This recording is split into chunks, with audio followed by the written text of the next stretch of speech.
a western town that unexpectedly burned to the ground, a one-stop shop for aliens and their broken-down UFOs, a 100-year-old dam on the brink of collapse. What do these all have in common? Let's explore.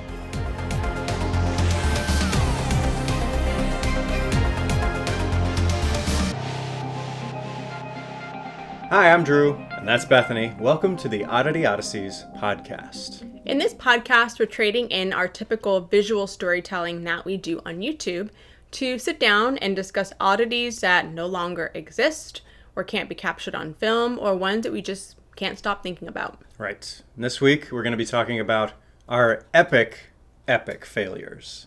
Right? 3 lost episodes. Yes. All for different reasons, all different heartbreaks that never saw the light of day.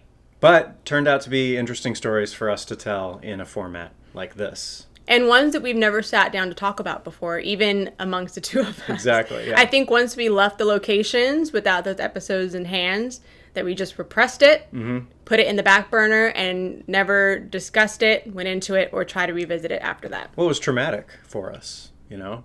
A little bit. We put a lot of effort into these, and then when they don't work out, you know, you don't really want to think about it. Just move on to the next one. You know? It stings a lot. Yeah. Fortunately, most of our episodes, you know, even if there are issues, we're able to solve them and we're able to finish the episode and you know, make it the best it can be. But yes, there have been a few that it just fell apart altogether. As content creators, you have to be problem solvers. If you ever want to get anywhere, you have to go, okay, what do we do if this doesn't work out? Because there needs to be a plan B or else you don't release any content. So we were able to make the best of it and obviously film other episodes. But these 3, we wanted to sit down and talk about why they didn't work out. Yes. Numero uno, also known as number 1. Number 1, Paramount Ranch. Where to begin? I'm still sad thinking about this one. Yeah. All right. Well, the history of Paramount Ranch. If you've seen any movie or TV show, you have seen Paramount Ranch in the background at some point. Most likely. Now, in the 1920s, Paramount Studios purchased over 2,700 acres of land in the Agora Hills area from the Rancho Las Virgenes. The origin of who owned what is still a little hazy. They actually could not find titles and deeds for a very long time, and somehow they turned up in a dumpster in Las Vegas. And someone went, this looks like interesting paperwork, and it ended up being titles and deeds of that whole area. But that's for another podcast. Moving on. If you've ever visited the area, it is a prime location for filming because it's remote, it's beautiful, it's clean, and at that time, studios were renting out privately owned ranches, which caused a lot of problems because there were the issues of, you know, sudden vacancy due to the owner changing their mind or just being on a really tight schedule. All these problems came up for people trying to film at real ranches. So Paramount Studios had the brilliant idea to say, let's just build one that's authentic and we'll use that for future TV and films. And thus, Paramount Ranch was born. So if, again, over 130 films and TV shows filmed there, including Gunsmoke, Charlie's Angels, The X-Files, an episode of Firefly. So I'm going to test your trivia. Which episode of Firefly was filmed at Paramount Ranch? Oh my. I'll tell you up front, I don't know. But I would guess, what's that Based one? on the scenery. What's that one with the cows? Safe? What? It is safe. I had to check my notes. I was for the record, that is my least favorite Firefly episode. But still, brilliant.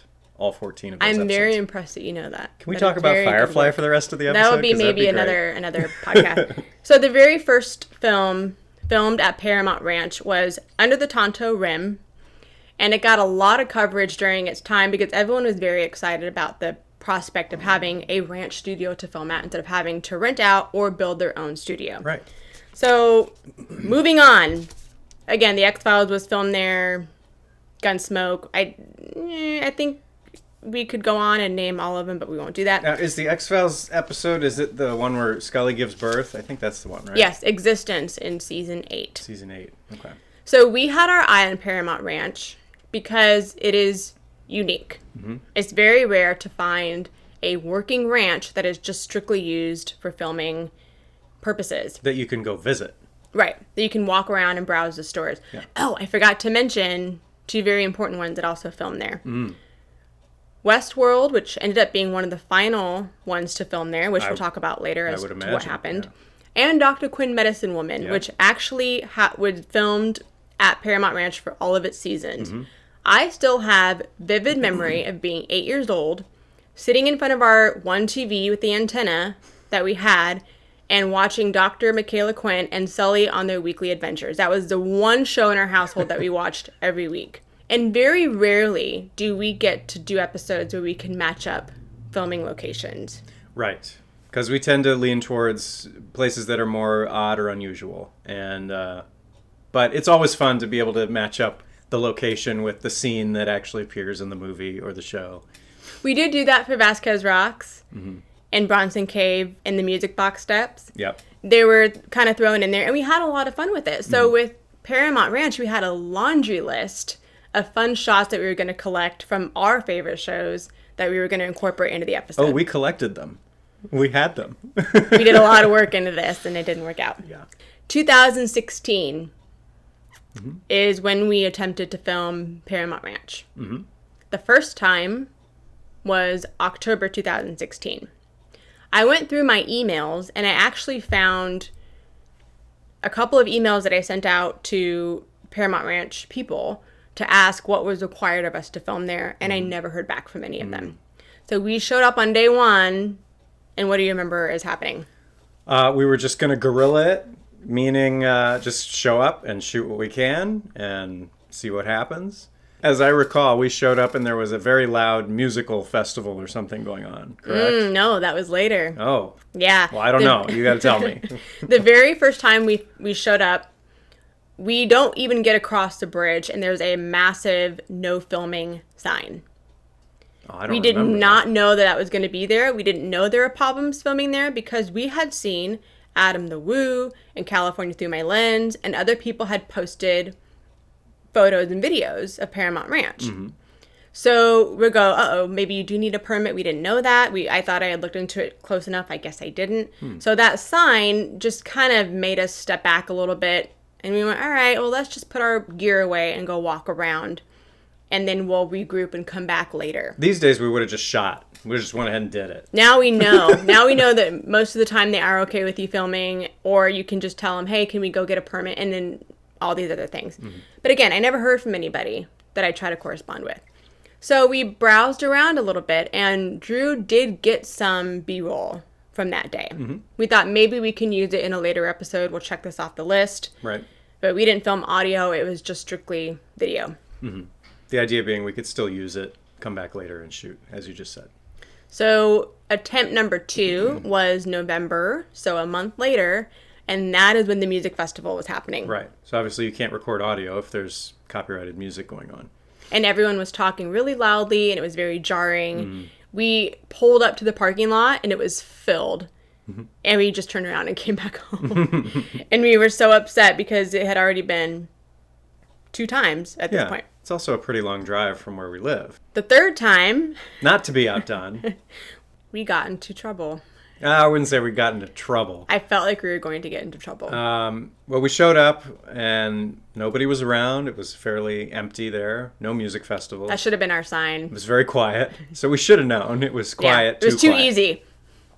We start shooting our intro, shot a couple other things, got some more B-roll. And along comes a park ranger saying, no surprise to us, hey, you can't shoot here without a permit. He brought out his massive notepad and was writing stuff down, and I thought we were going to get a ticket. Yeah, he was nice about it. He said, well, if it's for personal stuff, then, that's fine. But he's like, I remember he said, if I see any of this show up on YouTube, there's going to be trouble. I tried to pass it off as we were filming a video for our mothers about Dr. Quinn Medicine Woman, and I don't think he was even listening to me at that point. Yeah. I tried to say, sir, it is for personal use. At that point, we didn't have a big audience then either, so we were like, maybe not. But we were also very scared because we were a new channel that we didn't want to raise any red flags on YouTube and get kicked off the platform. Exactly. Once again, we left and decided, okay, well, we're not going to be able to shoot unless we can get a permit. And then tragedy struck. Oh, I thought that was the tragedy. It was a tragedy followed by another tragedy, Right. which was the Woolsey fire in 2018. A devastating fire that burned nearly 100,000 acres in that area, along with all of the structures of Paramount Ranch, except for the church. There's a photo that circulated that went viral because it's a very haunting looking photo. You just see the church standing there amid the smoke and the burned down buildings. And Evan Rachel Wood, who was an actress on Westwood, she tweeted about it. And she even wrote, "This is eerie, so sad for the history lost, amazed the church is still standing." So the fire killed 3 people, a lot of wildlife, numerous homes and buildings in Paramount Ranch. As I recall, we thought about going out there and shooting like a before and after type episode, but it really didn't fit the type of style that of episode that we did. So again, we put it on the shelf and just decided hang on to our B-roll and maybe we can use it at some point. Yeah, and according to the Edison report, the fire was started by a loose transmission down guy wire contacted with a jump wire that caused it a few little sparks. Yeah, it's in the Simi Valley area. They always start for some dumb reason. And it went out of control in no time at all. And that fire got national coverage. It was all over the New York Times and the LA Times and CNN. So it was a pretty big deal. Gone was the history of the X-Files and Charlie's Angels and Van Helsing and Gunsmoke and all of those TV and film that were produced there. But there may be a chance that we can still film at Paramount Ranch. Indeed. As of June 2023, they have been working to reconstruct 4 buildings in the Paramount Ranch using the same footprint from the buildings that were there. So reportedly, the 4 buildings that they're going to reconstruct in the footprints of the original Paramount Ranch are a pavilion, a prop shed, a barn, and a stable. Not a lot. It's not going to be what it was. I think about where those buildings there is a little map you can find online. Maybe we'll post a picture for the YouTube version. But it is pretty cool that they are working to save some of the architecture that happened at Paramount Ranch. And then as of winter 2024, they plan to have it reopened and back to business for filming. Okay. So we got a year and a half. We may have a chance to film Paramount Ranch 2.0. I wish we could say that was our only episode failure. But it was not. There have been a few. So the other one that we want to talk about today is Coyotes Flying Saucer Retrieval and Repair Shop. Yeah. That's a weird one. We had planned to go film some episodes in the same area, which is Jacumba, California. Imperial County in general. And Coyotes Repair Shop is listed as number 2 of 3 places to visit in Jacumba, according to TripAdvisor. What are the other 2? Number 1 is Desert View Tower. Okay. Understand that one completely. Number 2 is Coyotes. And number 3 is Goat Cane and Trestle. Oh, that's just wrong. That should be number 1. To be fair, you can't really visit Goat Cane and Trestle. That's probably it. Unless you're us. That's probably it. Well, at least it made the list. My intrigue with filming an episode at Coyotes was to talk to Coyote himself. I really wanted to go into the storytelling of the origin of a man who decided one day to build his own off-the-beaten-path roadside attraction based on UFO and UFO retrievals. He had gained some publicity. He was on a couple of smaller YouTube channels, I think, that have covered desert. Yeah, and this was fairly recent, too. Yeah, and he had made a couple appearances in other YouTube channels.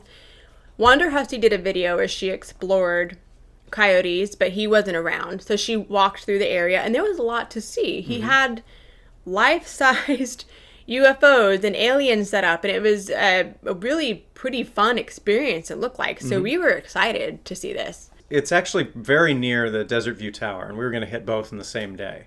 On our way in, we drive past Coyotes, and it's literally like there's a couple of broken down flying saucers on the side of the road, and then the rest is just junk, like chairs and old cars and stuff, and there's nobody around. abandoned. It's just completely looked abandoned. Nothing like I had seen in the photos or the videos from just a year prior. So we don't know what happened in that year. We don't know what happened to Coyote or to his dogs. I think he had a few dogs. Mm-hmm.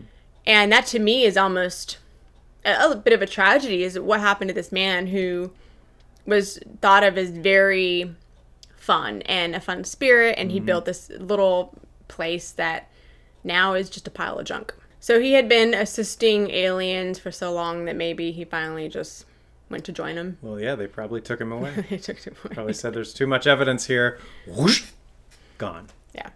But that was one interview that I wish we could have captured. That would have been a lot of fun to just get to know the man behind the legend. Would have been a good one. Yeah. So that one, unfortunately, we were not able to come back for or to figure out again later. We just had to go. There wasn't enough there to shoot anything for. Right. And at least for that one, we were halfway in between a trip of filming other episodes. So we knew it wasn't our final attempt to get content. We had a lot of other things lined up. However, with our next fail, it was the final day, and it was one of the last chances that we could get this episode in, and that would be lost episode number 3, Lake Hodges Dam. So the Lake Hodges Dam was designed by engineer John S. Eastwood, who designed 17 other dams in his career, and he became popular in the dam world after he built the first reinforced concrete multi-arch dam on bedrock. So not an easy feat that he attempted. All right. Now, Lake Hodges, if I'm remembering correctly here, is 136 feet high and 500 feet long. So a formidable presence, to say the least. Which is why we were so excited to film it, because there was a lot on the inside to capture and film that you could climb around on. And that was the big vision for that episode. Right. It's being able to show it in its full glory. It's a multi-arch dam. And once you get down at the base of it, there are a number of different cavities you can walk into. And so cool. You can also go up on there's like not a scaffolding, but there's an upper level, or a middle level rather, and you can walk through each of those different cavities again. So architecturally, very interesting to look at and to photograph, I would think. Not only is Lake Hodges Dam a visually cool place to capture on film, but we have an interest in dams in the area. We have filmed at the Devil's Gate Dam and the St. Francis Dam disaster ruins, which are in Santa Clarita. And there's a little bit of a tie between Lake Hodges and St. Francis, because after the collapse of the St. Francis Dam in 1928, new safety measures were put into place, which meant a few reconstructive pieces happening on Lake Hodges. So we wanted to go and point those out and say, this is what the St. Francis Dam disaster caused them to change on this particular structure. Right. Alas, we never got the chance to. And now I can go into why. So we had just come off of 5 episodes straight shooting in San Diego. We were literally heading back to LA. And we thought it would be a good idea to shoot 2 episodes in one day, which is generally never a good idea for us. So we had just finished at Queen Califia's Magical Circle up in Escondido. Lake Hodges is not far from there. It's only 2 or 3 miles, if I recall. We had heard a few days earlier that the dam is under security protection due to people selling drugs in the area and using the dam for all sorts of illicit activities. Right. They find people sleeping in the dam and just causing a lot of chaos, and it was just not safe. Right. So we had heard that you probably can't shoot there, but we decided to drive down there anyways and see what we find. So there's a turnoff that goes to a parking area, and then from there you hike down to the base of the dam. And in that parking area, there was a very nice security guard that said exactly what we had hoped we wouldn't run into, which is that you can't walk over there at all. So we talked to him for a few minutes, took some photos, but that was basically the end of our episode. I mean, we weren't going to try to go around his back or anything like that. We didn't even take any photos. We just both were so exhausted at that point that we just looked at it and we're like, oh, that looks really cool. And I do think the timing was horrible on this. I think if we had done it at the very beginning, or maybe had taken one day off and then come back to do it the next day, it would have been no problem because the security guard was very relaxed. He was our friend. He was on our side. He saw that we weren't there to destroy anything. It was daylight. So I really do think if we had asked, that he would have given us permission. We didn't ask him if we could film. We just asked him what the situation was. And he said, well, you're not really allowed to go down there. But looking back on our conversation now, if we had pushed a little bit harder, just ourselves a little bit harder, I think we could have filmed that episode that day. Well, we should go back then. I didn't realize you felt that way. I mean, now it's different because since we have visited, there have been changes to the Lake Hodges Dam. They closed the lake entirely in 2022 because the dam went from poor to unsatisfactory in its condition, which made it emergent level. Which means if action is not taken, this would be a horrific situation. Okay. So they closed the lake. You couldn't even boat, fish, anything.